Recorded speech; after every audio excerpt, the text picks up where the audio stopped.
ètò lọ́tún àrà tí ó ṣe é pàjẹ́ rárá. Diamond FM ni ẹ máa gbọ́. Ẹ pariwo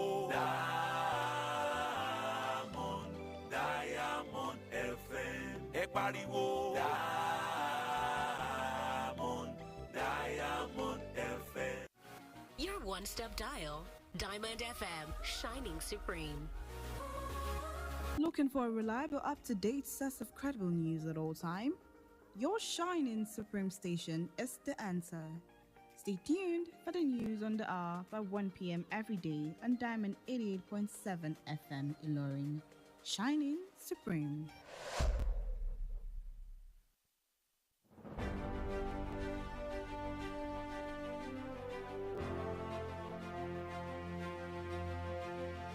From the news desk of Diamond 88.7 FM Ilorin, this is news on the hour.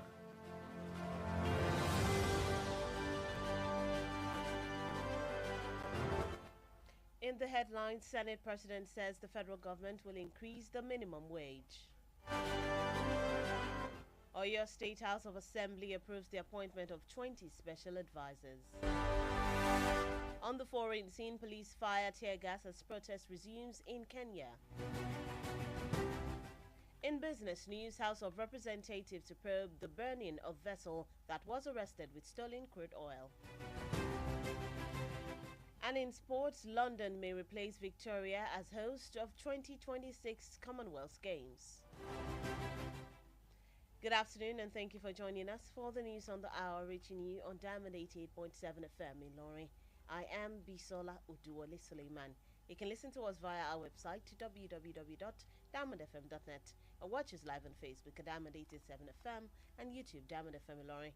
We'll bring you details of the news after this break. To stay with us.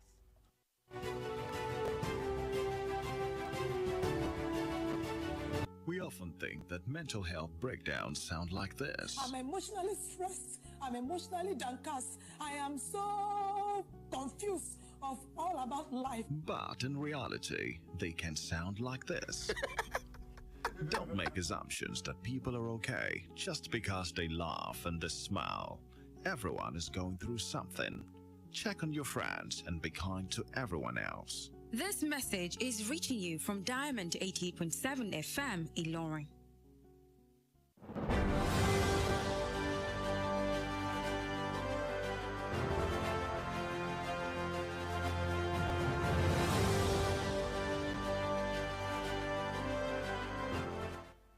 Welcome back. Now the news in detail. Nigeria's Senate President Godswill Akpabio has said the federal government will review workers' salary upwards to cushion the effect of fuel subsidy removal.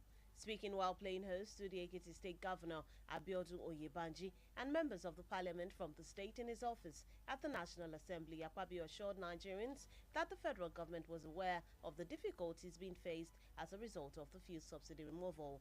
According to him, fuel subsidy removal was part of tackling corruption by the present administration, as the fuel subsidy regime stinks to high heavens of corruption. Earlier, Oyebanji commended the President of the Senate for his achievements in his office in the last 1 month. In Oyo State, the Oyo State House of Assembly has approved the request of Governor Seyi Makinde to appoint 20 special advisors. The approval followed the request sent to lawmakers and read on the floor by Speaker Adebo Ogundoyin during plenary. According to Makinde in the letter, the request for the appointment is to help him put up a team that will work with him to deliver good governance to the people. Speaking after the presentation of the letter, Majority Leader Sanjo Adedoyin hailed the executive arm of the government for being proactive with the requests. The Niger State Governor, Malam Mohammed Bago, has directed the immediate expansion of ministries in the state from 25 to 40. These were contained in a memo from the office of the Niger Head of Service. The governor also reshuffled permanent secretaries while he appointed new ones to man the newly established ministries. Some of the new ministries include the Ministry of Works and Infrastructural Development, Ministry of Homeland Security, Economic Affairs, SSG's Office, Human Resource Development and Political Affairs, SSG's Office, Political Affairs, SSG's Office. Still in the news, the Court of Appeal in Asaba, Delta State, has upheld the judgment of the Federal High Court restricting the Federal Road Safety Corps FRSC from operating on state and local roads in Nigeria. Recall that the Federal High Court sitting in Warri had in 2019 ruled that the FRSC can only operate on federal roads. In his ruling, Justice Nwite dismissed the FRSC's appeal and restricted the core operations to only federal roads in different parts of the country. Reacting to the judgment, the FRSC in a statement said the Commission would appeal the judgment of the appeal court. The Corps Marshal of the FRSC, Dauda Biu, stated that the judgment of the appeal court implies the officials of the FRSC would no longer rescue crash victims on roads other than federal roads.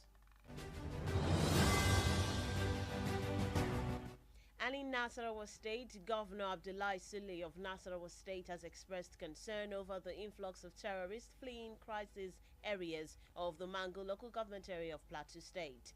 The governor, at an expanded security meeting held in the state capital, Lafia, to address some emerging security threats, also raised the alarm over the proliferation of illegal production of small arms and ammunition in the state.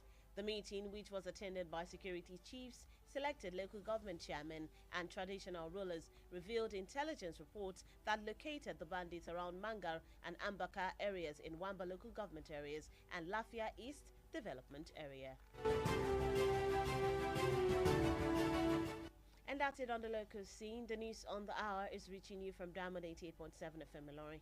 We take a short time out. When we return, we bring you foreign, business and sports news. Please stay with us.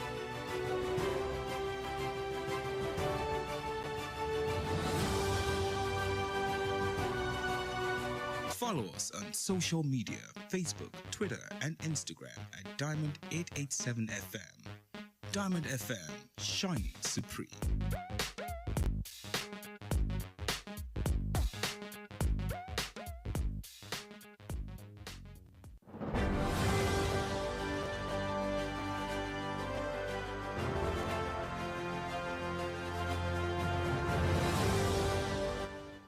Welcome back from the break. If you're just tuned in and joining us, you're still listening to the news on the hour, reaching you from Diamond 88.7 FM Ilorin.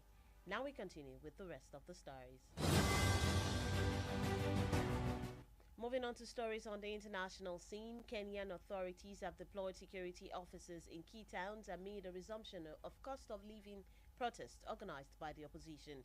Police in the capital, Nairobi, have fired tear gas against protesters who hurled stones at them as the three-day demonstrations began this morning. People have kept away from the city's central business district and many shops remain closed. Schools in the capital and the coastal city of Mombasa remain shut after a government order in anticipation that the protests would become violent. The demonstrators have barricaded some roads in the capital and elsewhere in the country. And that's it on the foreign scene. Moving on to the world of business, the House of Representatives has mandated its committees on environment, NIMASA, and others when constituted to investigate the burning of a vessel with stolen crude cargo worth $12 million by security agencies. It also called on security agencies to desist from the destruction of vessels, which it said pollutes the Niger Delta marine environment. This followed the adoption of a motion by Thomas Ereyitomi seeking to stop the destruction of such vessels to curb environmental pollution in the Niger Delta. Thomas said setting ablaze stolen crude oil-laden vessels would further destroy the well-endowed ecosystem of the Niger Delta region, already ravaged by oil exploration. And in the exciting world of sports, the Mayor of London, Sadiq Khan, has said the City of London is ready to host the 2026 Commonwealth Games after the Australian state of Victoria pulled out after a budgetary disaster. The sole volunteer to host the Games, Victoria's bid was unanimously accepted but collapsed this week over rising costs. The infrastructure and venues that already exist in London, either used or specifically built for the 2012 Olympic Games, are seen as a major factor in early-stage proposals for London to step in and save the 2026 Commonwealth Games. The city of Victoria in Australia pulled out of hosting the Commonwealth earlier this week, which means another venue will host the Commonwealth Games in 2026. And that's it in the exciting world of sports. With that, we've come to the end of the news on the hour for today. But before we go, here's a recap of the major highlights. Senate President Godswill Akpabio says the federal government will increase the minimum wage. Oyo State House of Assembly approves the appointment of 20 special advisors. On the foreign scene, police fire tear gas as protest resumes in Kenya against high cost of living. In business news, House of Representatives to probe the burning of vessel that was arrested with stolen crude oil in the Niger Delta. And in sports, London may replace Victoria as host of 2026 Commonwealth Games. Did you know? Hijra, which is the start of a new year in the Islamic calendar, is the first day in the month of Muharram, the first month in the Islamic calendar. Diamond FM says, as we mark the first day of the new Islamic year, let's sustain the peace and harmony that exists among our religious groups in Kwara State, the state of harmony. For news coverage or information about happenings around you, kindly contact the Diamond FM newsroom number on 091-606-27526. The news on the hour was edited by Abiodun Akinwumi. My name is Bisola Oduwole Suleiman. Thank you for listening to your shiny Supreme station. To have a beautiful rest of the day.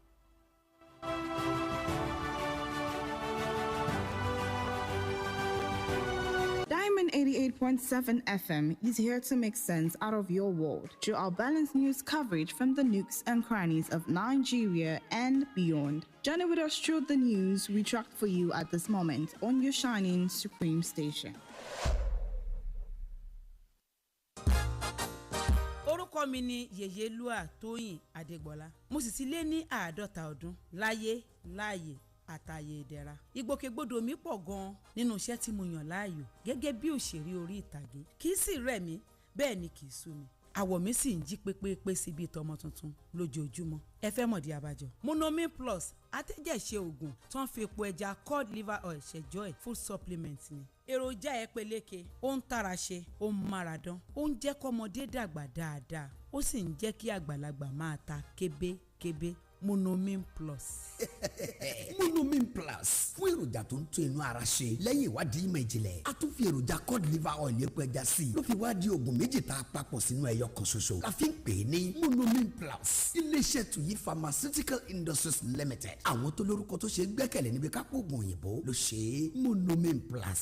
Monomin Plus.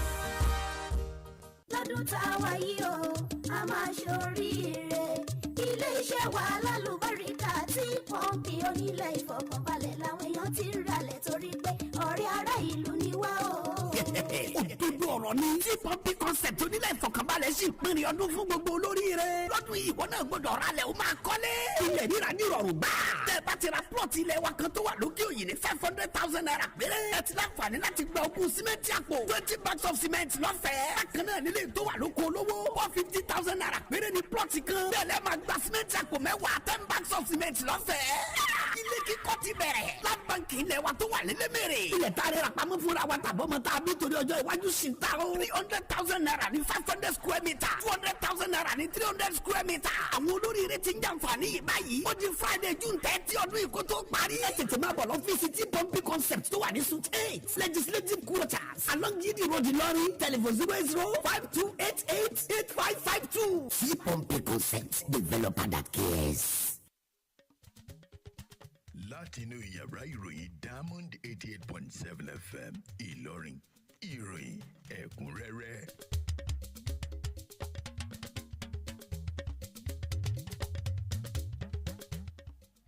Ẹ káàsán, èyí ni àwọn kókó inú ìròyìn. Ààrẹ ilé ìgbìmọ̀ aṣòfin ti ní wípé ìjọba yóò ṣe àtúngbéyàwó sí ọ̀rọ̀ owó oṣù. Ilé ìgbìmọ̀ asòfin ìpínlẹ̀ Ọ̀yọ́ ti buwọ́lu ìyànsípò àwọn olùgbanilámọ̀ràn bíi 20 níye. lẹ́ka tilẹ̀ òkèrè àwọn òṣìṣẹ́ ọlọ́pàá ti da ìbọn tajútajú bolẹ̀ lu àwọn olùfẹ̀hónúhàn. lẹ́ka ti ètò okòòwò ilé ìgbìmọ̀ aṣojú ti fẹ́ ṣèwádìí dídáná sun àwọn àgbá epo. lẹ́ka eré ìdárayá ìlú London yóò rọ́pò ìlú Victoria gẹ́gẹ́ bí olùgbàlejò ìdíje Commonwealth. ẹ káàsán ẹ ṣeun tá a darapọ̀ mọ́ wa fún ti ìròyìn káàkiri àgbáyé láti lè ṣe wa Diamond 88.7 FM Ìlọrin. Olayinka Ajani Ajibade lórúkọ tèmi. ẹ tún lè darapọ̀ mọ́ wa lórí ìkànnì àgbáyé wa www.diamondfm.net tàbí kẹ́ wà lórí Facebook @Diamond 87 FM tàbí lórí YouTube Diamond FM Ìlọrin. ìròyìn ọ̀hún lẹ́kọ̀ọ́rẹ́ ń bọ̀ láìpẹ́.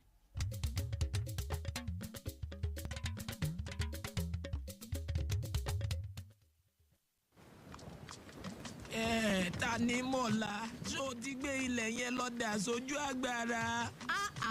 Bàbá Tanímọ̀lá ẹ ti gbàgbé pé ẹni ní kílẹ̀ ayé ó da ó nìkan kọ́ ni yóò jèrè ẹ bẹ́ẹ̀ sì nílé ayé òdùn fẹ́nìkan ṣoṣo ẹ kúkú mọ̀ pé ìjọba ò ní dáwọ́ dúró láti máa dẹ́kun dída ilẹ̀ sójú àgbàrá tó ń fa ìṣẹ̀lẹ̀ omíyalé àgbàrá ya ṣọ́ọ̀bù ilẹ̀ rírì ilé dídàwó àti àwọn ìjàmbá míì tó lè tètè sọ ní di aláìnílé lórí ẹ sì mọ̀jà gbàgbé pípín àgbàrá máa gbé tọmọdé àtàgbà lọ ẹ sá fún ilẹ̀ dídà sójú àgbàrá.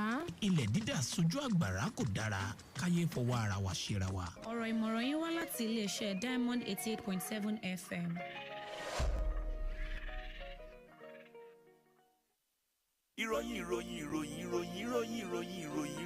ìròyìn ẹ̀kúnrẹ́rẹ́ láti iléeṣẹ́ Diamond FM.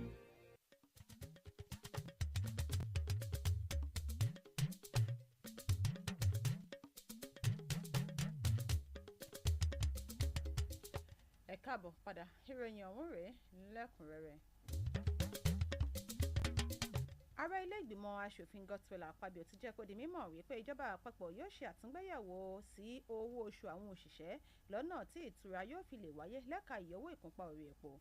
nígbà tó ń sọ̀rọ̀ lásìkò tó ń gbàlejò gómìnà ìpínlẹ̀ Èkìtì Abíọ́dún Oyèbánjí àti àwọn ikọ̀ aláṣẹ láti ìpínlẹ̀ náà ní ọ́fíìsì rẹ̀ níbẹ̀ ni Akpabio ti mú dá àwọn ènìyàn ilẹ̀ Nàìjíríà lójú wípé ìṣèjọba àpapọ̀ mọ̀ nípa àwọn àdójúkọ eléyìí tí wọ́n ń dojúkọ lọ́wọ́lọ́wọ́ lẹ́ka ìgbésẹ̀ ìyọwó ìkúnpá orí epo. ó ní ìyọwó ìkúnpá orí epo jẹ́ ọ̀nà kan láti fi gbógun ti ìwà ìbàjẹ́. ṣáájú òun ni Oyèbánjí gbóríyìn fún ààrẹ ilé ìgbìmọ̀ asòfin fún àwọn àṣeyọrí rẹ̀ láti nǹkan bíi oṣù kan báyìí. ìgbìmọ̀ asòfin ìpínlẹ̀ Ọ̀yọ́ ti buwọ́lu ìbéèrè gómìnà Ṣèyí Mákindé lórí ìyànsípò àwọn olùgbanilámọ̀ràn pàtàkì bíi 20 níye. ìbuwọ́lù yìí ló wáyé látàrí ìbéèrè tí gómìnà fi ránṣẹ́ sí àwọn asòfin eléyìí tí abẹnugan ilé Adébọ̀ Ògúndòyìn tó kà sí ti gbogbo ilé. nínú lẹ́tà yìí ni Mákindé ti béèrè fún ìyànsípò yìí láti lè fi rí sí ètò ìṣèjọba rere fáwọn ènìyàn ìpínlẹ̀ Ọ̀yọ́. olórí ikọ̀ tó pọ̀ jùlọ Sanjọ́ Adédoyin gbé oríyìn fún ikọ̀ aláṣẹ fún ìgbésẹ̀ ìṣáájú ọ̀hún. gómìnà ìpínlẹ̀ Niger Malam Mohammed Bago ti pàṣẹ nínáwọ́jà àwọn iléeṣẹ́ ìjọba ìpínlẹ̀ náà láti 25 sí 40 báyìí. èyí ló jẹ́ nínú àtẹ̀jáde kan láti ọ́fíìsì olórí àwọn òṣìṣẹ́ nípínlẹ̀ Niger. gómìnà tún darí àwọn akọ̀wé àgbà lọ sí àwọn àyè mìíràn tí ó sì tún yan àwọn akọ̀wé tuntun fún àwọn iléeṣẹ́ tuntun ọ̀hún. lára àwọn iléeṣẹ́ tuntun náà ni a ti rí iléeṣẹ́ tó ń rí sọ̀rọ̀ iṣẹ́ òde àti ìdàgbàsókè ètò ìgbáyégbádùn àti àwọn iléeṣẹ́ mìíràn bẹ́ẹ̀ bẹ́ẹ̀ lọ. ilé-ẹjọ́ kòtẹ́milọ́rùn ìlú Àsàbà ìpínlẹ̀ Delta ti fi òǹtẹ̀lù ìdájọ́ ilé-ẹjọ́ gíga àpapọ̀ eléyìí tí ó dá àjọ elétò ààbò ojú pópó FRSC lọ́wọ́ kọ́ lórí ṣíṣiṣẹ́ láwọn ojú ọ̀nà tó bá jẹ́ ti ìpínlẹ̀ àti ti ìjọba ìbílẹ̀ lórílẹ̀‐èdè Nàìjíríà. ṣe bẹ́ẹ̀ wọ́n ti wí pé ilé-ẹjọ́ gíga àpapọ̀ ìlú Warri lọ́dún 2019 ṣe ìdájọ́ wípé àwọn ojú ọ̀nà tí ó bá jẹ́ ti ìjọba àpapọ̀ nìkan òun ni àjọ FRSC ti lè máa ṣiṣẹ́. lásìkò ìdájọ́ rẹ̀ adájọ́ Enwite wá wọ́gilé ìpẹ̀jọ́ kòtẹ́milọ́rùn látọwọ́ àjọ FRSC tí ó sì pa á láṣẹ wípé àwọn ojú ọ̀nà tí ó bá jẹ́ ti ìjọba àpapọ̀ nìkan òun ni àjọ FRSC lẹ́tọ̀ọ́ láti lè máa ṣiṣẹ́. adarí àjọ FRSC Dáúdà Bíu ó wá ní wípé ètò ìdájọ́ ìfihàn wípé àjọ FRSC kò ní máa yà sí àwọn ìṣẹ̀lẹ̀ ìjàmbá ojú pópó tó bá wáyé láwọn ojú pópó mìíràn tí kì í bá ṣe ojú pópó ti ìjọba àpapọ̀. gómìnà Abdullahi Sule ti ìpínlẹ̀ Nasarawa ti fi èrò ọkàn rẹ̀ hàn sí bí àwọn ọ̀daràn tí wọ́n ṣe ń sá kúrò láwọn ojúkò làásìgbò níjọba ìbílẹ̀ Mangu nípínlẹ̀ Plateau bí wọ́n ṣe ń ya wọlé sí ìpínlẹ̀ náà. Gómìnà lásìkò ìpàdé ètò ààbò tó wáyé nílùú Láfíà láti lè fi jíròrò lórí àwọn ìpèníjà ètò ààbò tó ti ń wáyé tún ké gbàǹjarè lórí ìpèsè àwọn ohun ìjà olóró kéékèèké ní ìpínlẹ̀ ọ̀hún. Ìpàdé yìí tí ọ̀gọ̀rọ̀ àwọn lọ́gàálọ́gàá lẹ́ka ètò ààbò, àwọn alága ìjọba ìbílẹ̀ tó fi mọ́ àwọn lọ́balọ́ba ni wọ́n péjú pésẹ̀ síbi ìpàdé ọ̀hún. Ìròyìn ẹ̀kúnrẹ́rẹ́ lẹ ti ń tẹ́tí gbọ́ lọ́wọ́ láti ilé iṣẹ́ wa Diamond 88.7 FM Ìlọrin. Lẹ́yìn tàbádé láti bí ìdánudúró ráńpẹ́ ìròyìn lẹ́ka tilẹ̀ òkèrè ètò okòwò àtàrà ìdárayá lámàmú wá sí etí ìgbọ̀yìn à ń padà bọ̀ láìpẹ́.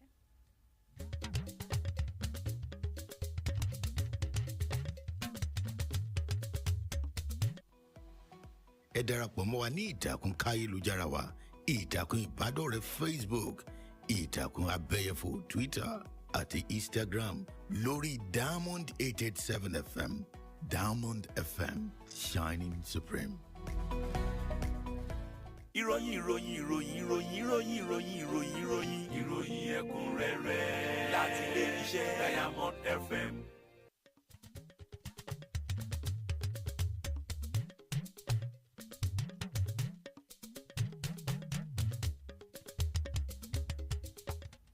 káàbọ̀ padà ìròyìn ẹ̀kúnrẹ́rẹ́ ṣì ń tẹ̀síwájú láti ilé iṣẹ́ wa Diamond 88.7 FM Ìlọrin.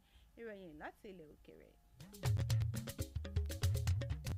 àwọn aláṣẹ ilẹ̀ Kenya ti darí àwọn òṣìṣẹ́ elétò ààbò lọ sáwọn ìlú tí ó ṣe kókó látàrí ètò ìfẹ̀hónúhàn lórí bí ohun gbogbo ti ṣe gbówó lórí eléyìí tí àwọn ẹgbẹ́ alátakò ṣe agbátẹrù rẹ̀. Àwọn òṣìṣẹ́ ọlọ́pàá ní olú ìlú Nairobi ń da ìbọn tajútajú bolẹ̀ lu àwọn olùfẹ̀hónúhàn tí àwọn náà sì ń ju òkúta lu àwọn òṣìṣẹ́ elétò ààbò níbi ètò ìfẹ̀hónúhàn tí ó ti ń wọ bí ọjọ́ kẹta báyìí.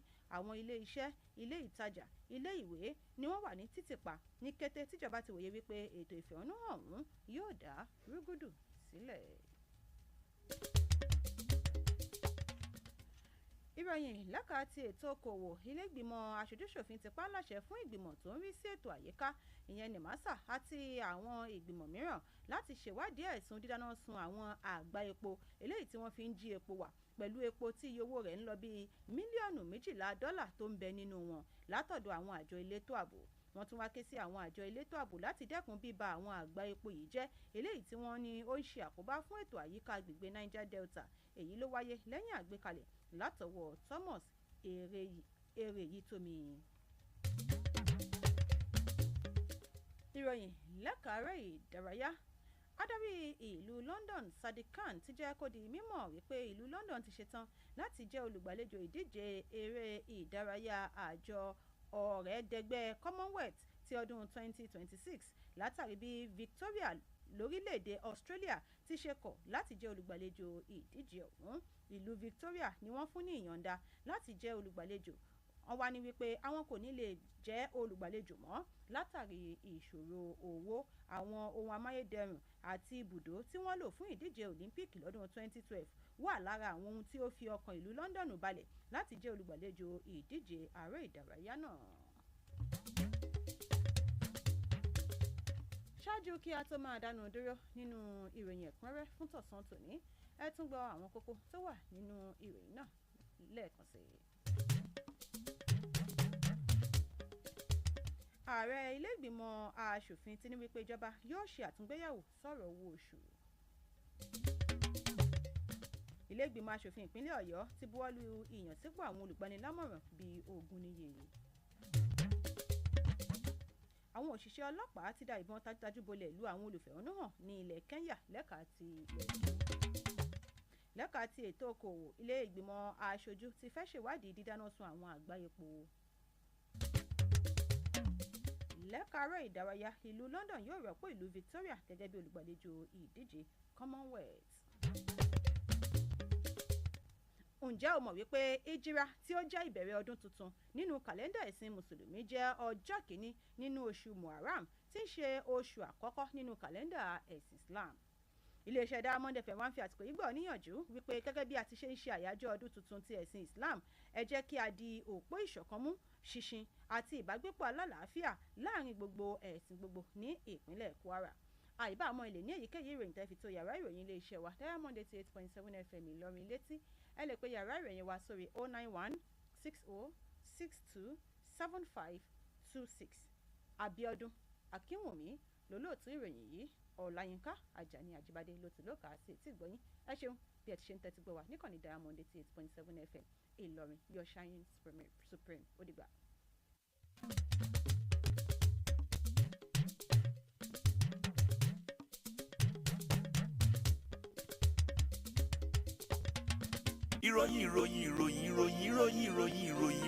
ìròyìn ẹ̀kúnrẹ́rẹ́ láti ilé-iṣẹ́ Diamond FM.